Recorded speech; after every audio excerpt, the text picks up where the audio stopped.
welcome back to Bash Bros in episode 27 of Notorious Pro Wrestling, the TEW Let's Play, where we find out what exactly would happen if Conor McGregor started his own wrestling promotion.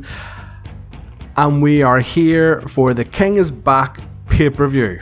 So as usual, I will go through the storylines leading into the matches at the pay-per-view.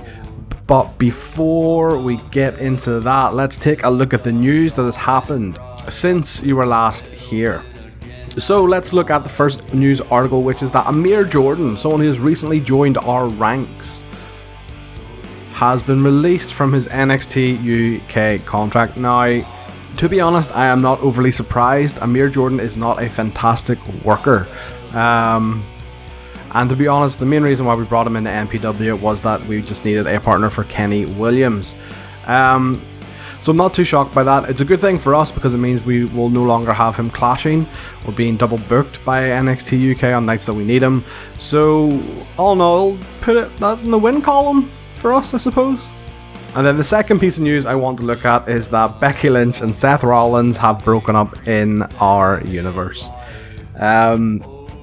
What the fuck? This game does this so often. And I have relationship changes set to low, so yeah, kinda like, I think this is a bit ridiculous, but if I had to have one gripe about TW, it is that I think relationship changes are one, unrealistic, and two, happen far too often. And this is case in point in one of them, so. But there you go, Becky Lynch and Seth Rollins are now separated. To be honest, it'll be cool to see how this will affect whether they go to any new companies once their contracts are up. The first time I did a NPW playthrough, we signed Becky Lynch. Her contract came up in WWE, and we were at a stage where we could throw that sort of money about that we signed her. And Seth Rollins actually left WWE and went to AEW as Tyler Black. So it'd be cool to see if that kind of happens again in this universe, or this playthrough.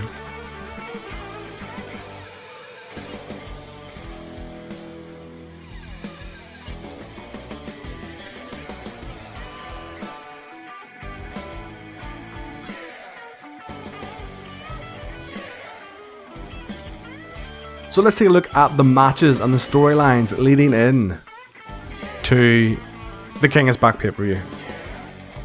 Alpha Female versus Zia Brookside in a last man standing match.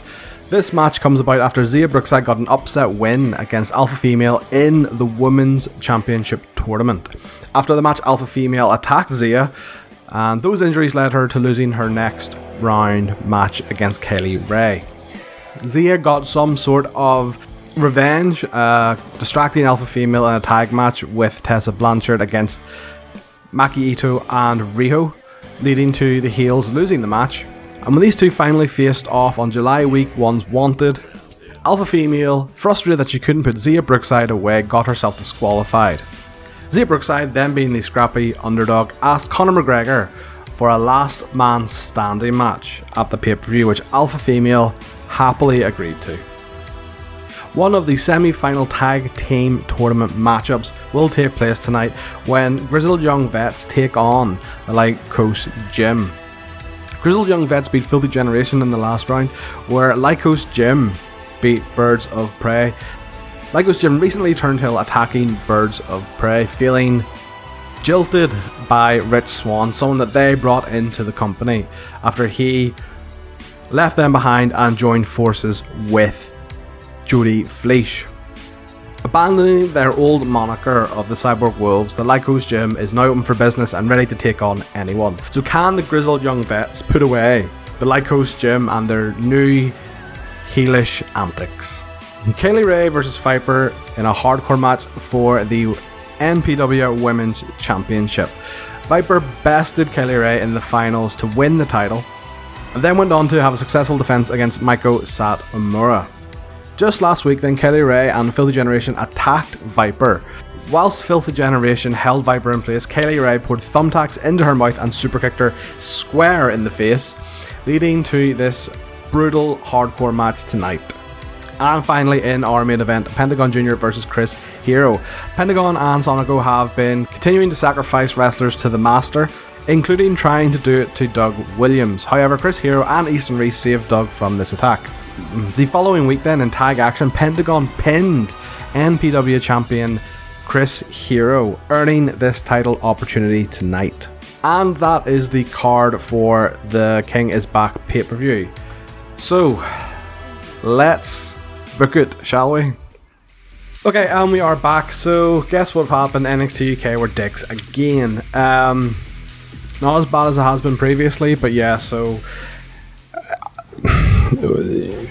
although I am certain, 100% certain that I checked the availability of every single person on this show beforehand, somehow NXT UK have double booked Viper and Kaylee Ray and Zia Brookside, so that's 2 of our matches that have been affected. Once again, the female or the women's championship match, and then also Alpha Female versus Zia Brookside in the last man standing match. So those will probably take place next week on Wanted, which you guys will be back for. Anyway, this is the card as it stands. Working from the bottom up, on the pre-show then, we have Riho and Maiko Satomura versus Bobby Tyler and Dave and Debbie Keidel.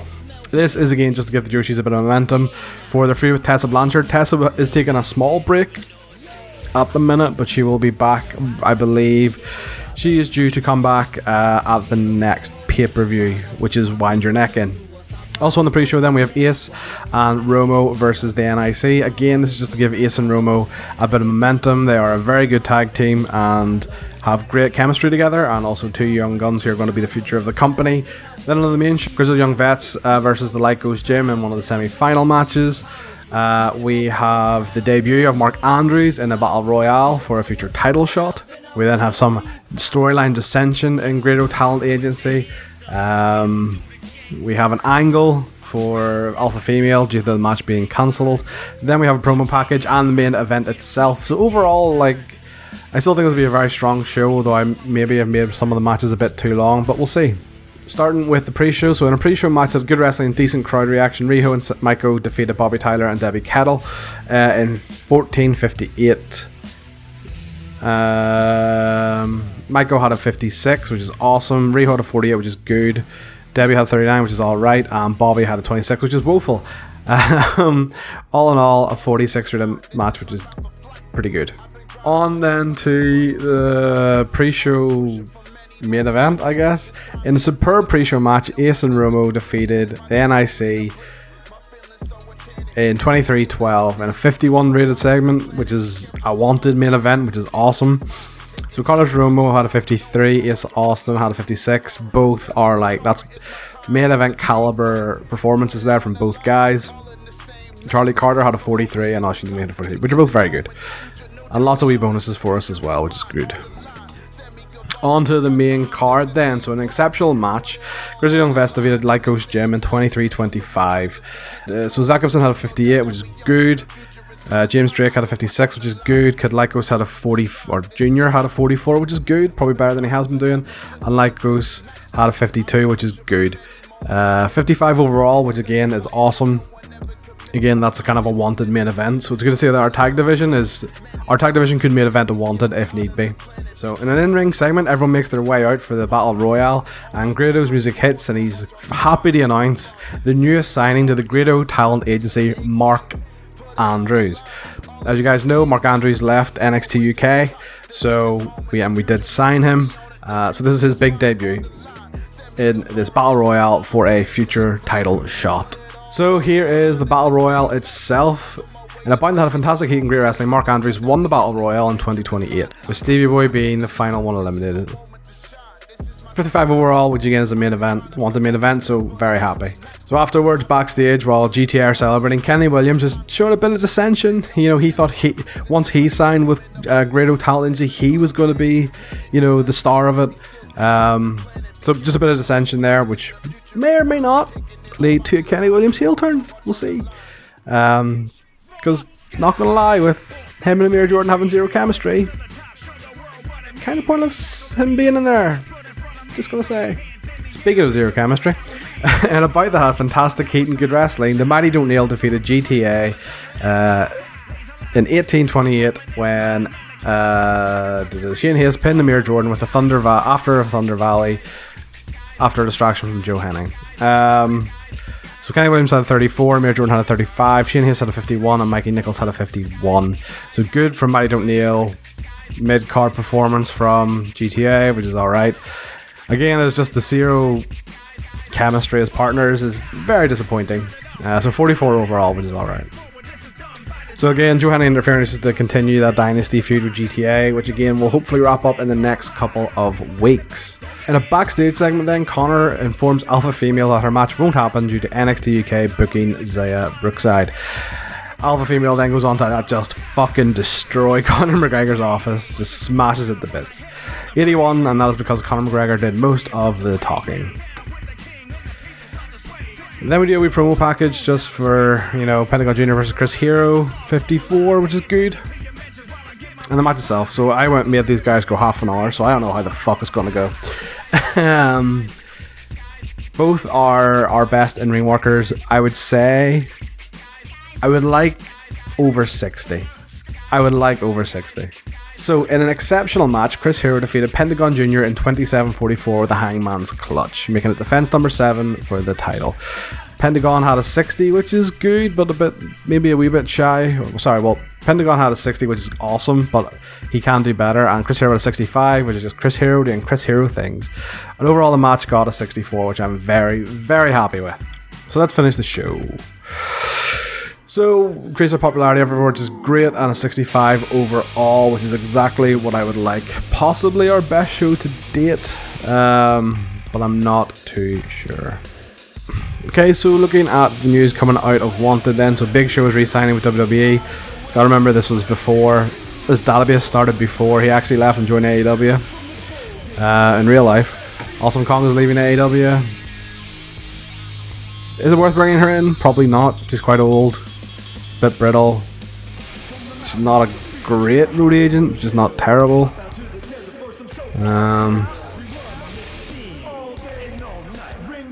Oh, there we go. Mirroring in real life, Matt Cardona won the GCW World title. How about that? Well, that is it then for another episode of Notorious Pro Wrestling. You guys will be back for the next Wanted, where we will do those 2 matches that were missed from the pay-per-view and go over the storylines that will be running in the future. If you enjoyed the episode, please do remember to like, comment and subscribe. And as always, with that being said, I will see you next time on Bash Bros.